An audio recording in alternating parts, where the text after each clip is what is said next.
Hz.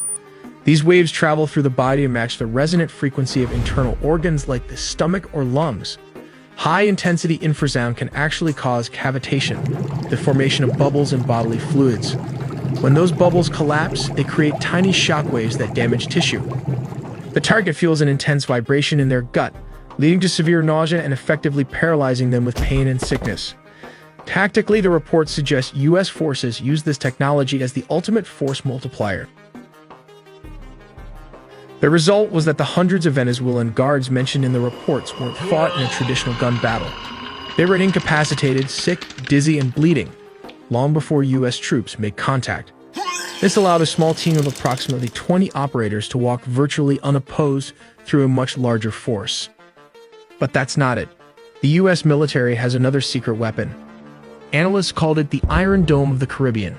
They said the airspace over Venezuela was impenetrable, locked down by the Russian-made S-300 anti-system, a beast capable of swatting aircraft out of the sky from 150 miles away.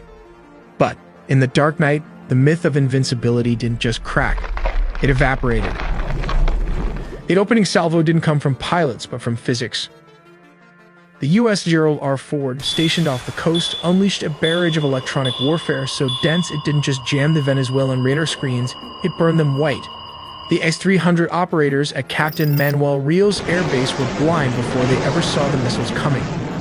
The first kinetic strikes were surgical from a destroyer. 2 Tomahawk cruise missiles slammed into the S-300VM radar arrays. In an instant, the eyes of the Venezuelan defense network were turned into twisted, red-hot scrap metal. Precision-guided bombs walked down the flight line. One by one, the Su-30s and the aging X-16s parked beside them were engulfed in fireballs.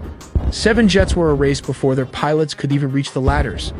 It wasn't a dogfight, it was an execution. But the final blow was psychological. At 4:20, the roar of jet engines shook the windows of downtown Caracas. The target was Fortuna, the headquarters of the Ministry of Defense and the nerve center of the regime's military command. The strikes didn't level the city, they decapitated the leadership's ability to communicate. As smoke billowed from the ministry buildings, the message was clear to every commander on the ground: you are alone. You are alone and that no help is coming. But all of this is just a deception. The main target is none other than the president. We finally have the declassified timeline of how U.S. forces breached the heart of Caracas and extracted Nicolas Maduro. Let's start with step 1.